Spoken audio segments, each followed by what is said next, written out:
नमस्कार, खबरों की खबर में आपका स्वागत है।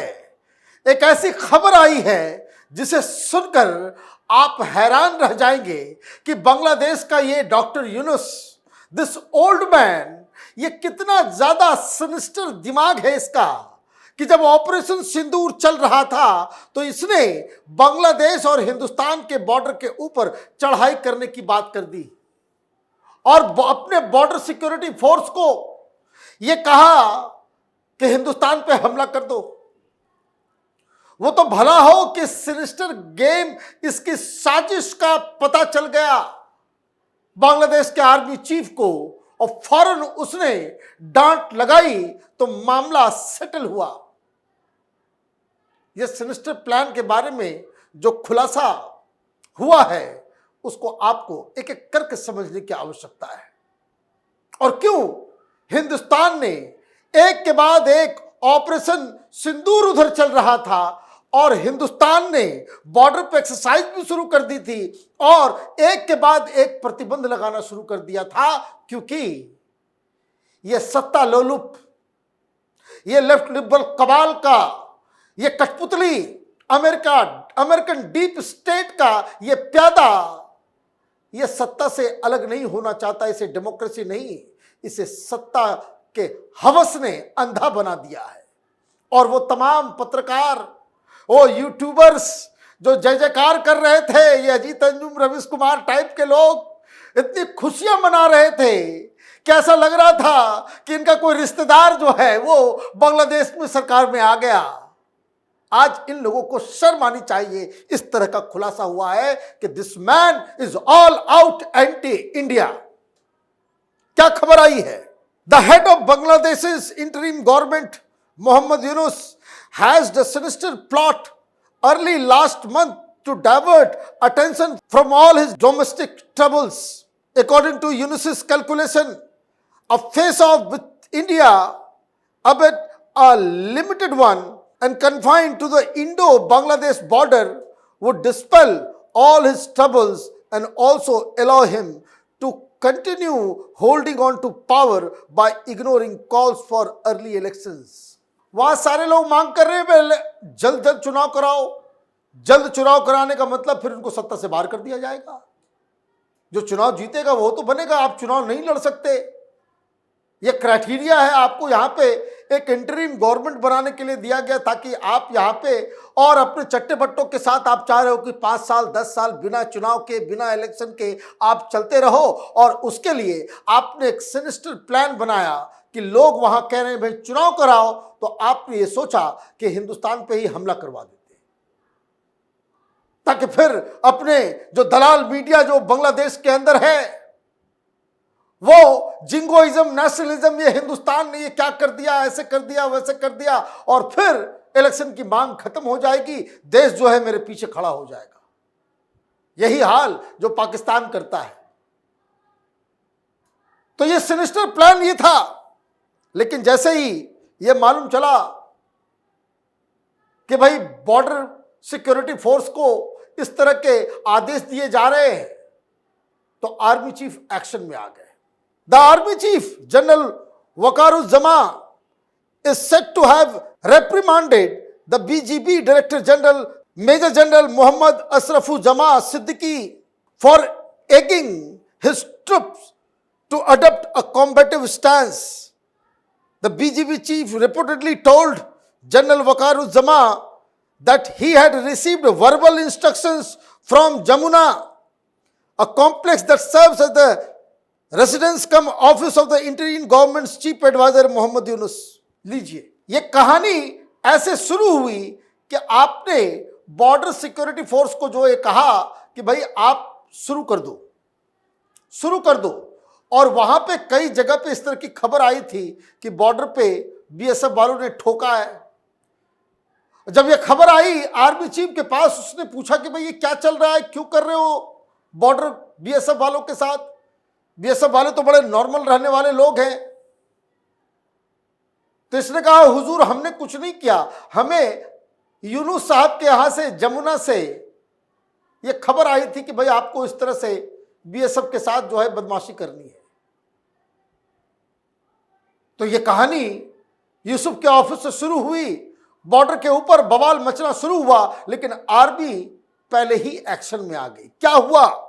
Yunus is said to have discussed and given final touches to the plan in close consultation with the National Security Advisor NSA Khalilur Rahman and with Army Chief's Quartermaster General QMG Lieutenant General Muhammad Fazur Rahman around the time India had launched Operation Sindoor against Pakistan. ये quarter master general और ये फजलुर रहमान जो NSA जो बिना army chief के सहमति के आपने अपॉइंट किया, इन लोगों के साथ इसने ये सिनिस्टर प्लान चॉकआउट किया। और ये जो क्यूएमजी है, ये क्वार्टर मास्टर जनरल जो है, ये आदमी जिहादी है। आप इस बात को समझिए कि पाक जो बांग्लादेश की आर्मी है उसमें कुछ बड़े अधिकारी, कुछ जिसकी संख्या 5% 7% है, वो जिहादी हैं। पाकिस्तान में इसकी संख्या 50 से 60% है। लेकिन बांग्लादेश की जो आर्मी है वो प्रोफेशनल आर्मी है अभी तक। और आपने क्या किया? आपने क्वार्टर मास्टर को बुलाया जो जिहादी है, आईएसआई के साथ आपने एक डील की कि क्या किया नहीं किया, जमात वालों से डिस्कस किया, और उसके बाद नेशनल एडवाइजर के साथ ये सिनिस्टर प्लान बनाया कि भाई ऐसा करते हैं कि जो चुनाव की मांग की जा रही है, इसको डाइवर्ट करने के लिए तरीका अपनाना चाहिए कि बॉर्डर पे बवाल शुरू करते हैं। The colonel in the Dhaka brigade was tasked with discussing the plan with some senior officers in Dhaka cantonment and getting their approval. It was also decided that NSA Khalilur Rahman as well as the leader of Jamaat would reach out to the senior army officers and win over their support for the plan. अब यहां समझने की बात क्या है कि ये जो बांग्लादेश की जो बॉर्डर सिक्योरिटी वाले हैं वो बदमाशी करते, और ये जो प्लान बनाया गया कि इस अपने बॉर्डर सिक्योरिटी फोर्स को बैकअप देने के लिए पीछे आर्मी होनी चाहिए, अदरवाइज जो इंडिया वाले बीएसएफ वाले तो अकेले मार मुर के बराबर कर देंगे। वो घुस जाएंगे, इतना पिटाई करेंगे कि फिर आप मुंह दिखाने लायक नहीं बचोगे, और बवाल ज्यादा काटोगे तो घुस जाएंगे और ऊपर से मामला खराब हो जाएगा। अब हुआ ये कि आर्मी का बैकअप चाहिए और आर्मी चीफ नहीं मानेंगे, इसलिए इन लोगों ने क्या किया, ये कंटोनमेंट में ये एनएसए, ये क्वार्टर मास्टर, ये जमात के लोग, इस्लाम के नाम पे तो इसके नाम पे तो उसके नाम पे, आप जाकर के आर्मी सीनियर ऑफिसर्स को जो है आप बाकायदा कन्विंस करने के लिए चले गए। और एक बहुत बड़ी संख्या में वहां जो लोअर जो कैप्टन लेफ्टिनेंट लेवल के लोग जो अभी भी रिक्रूट हुए हैं, उसके ऊपर जमात का कुछ है असर, इस्लामाइजेशन का कुछ असर है, रेडिकलाइजेशन हुआ है उनका। तो प्लान ये बनाया इन लोगों ने कि भाई नीचे से ऑफिसर्स जो है सीनियर्स को जाकर कहेंगे कि भाई ऐसा करना चाहिए। तो ये खबर फैल गई। तो जैसे खबर पहुंची, the plot reach the army chiefs years very soon after it was mooted that then discussed by Yunus with the NSA and QMG lieutenant general Faizur Rahman. ये बात पहुंच गई, क्योंकि आप कंटोनमेंट में इस तरह की बातें करोगे आर्मी चीफ के पास तो आवाज जाएगी, ये पहुंचेगी ही। अब वहां के एक रिटायर्ड जनरल जो है वो कहानी बता रहे हैं, स्वराज मैगजीन ने इस पे खुलासा किया है। उसको क्या बताया? General Wakeruzzaman had a quick discussion with his senior colleagues including Chief of General Staff Lieutenant General Majnoor Rahman Shamim and other two service chiefs, Air Chief Marshal Hassan Mahmood Khan and Admiral Muhammad Nazmul Hassan. Everyone opposed Yunus's plan very strongly, said the senior staff officer at the army headquarters. अब जब ये खबर मालूम चली कि भाई ये तमाशा ये लोग कर रहे हैं, ये खुद मरेंगे और सबको मरवाएंगे, तो फिर वहां होता ये है कि आर्मी चीफ ने नेवल चीफ को, एयरफोर्स के चीफ को और चीफ ऑफ जनरल स्टाफ को बुलाया। सीनियर मोस्ट अधिकारी बैठते हैं और ये बातचीत करते हैं, कहते हैं कि ये क्या पागलपन है। आपको सत्ता बचानी है, आपको सत्ता में बने रहना है, आप देश के ऊपर। और इसीलिए ऑपरेशन सिंदूर के दौरान आपने सुना होगा, हम लोगों ने भी स्टोरी की थी कि आर्मी जनरल की तरफ से ये साफ साफ ये कहा गया था कि देश के कोई भी बड़े फैसले पे यूनुस को कोई अधिकार नहीं है। ये सारे अधिकार सिर्फ उनको ही दिया जा सकता है जो चुनी हुई सरकार हो।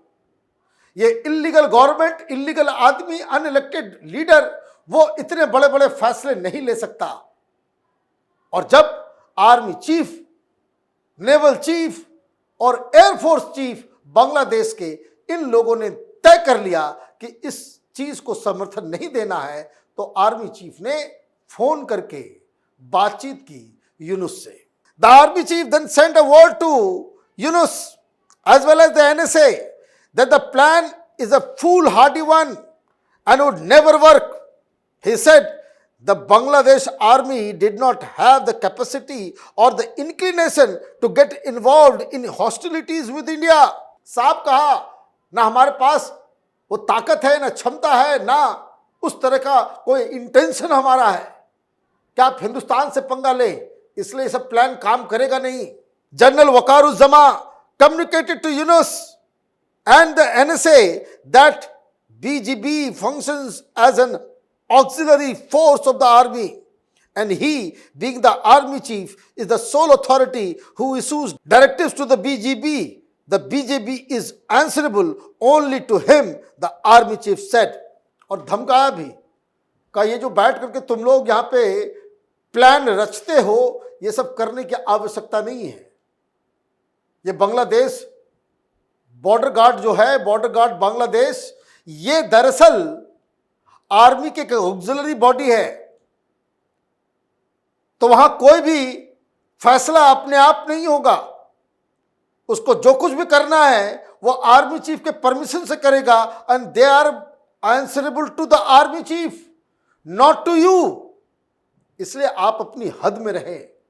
कहने का मतलब यह है कि यूनुस ने गंदा प्लान तो बनाया, लेकिन आर्मी चीफ ने इसे फेल कर दिया।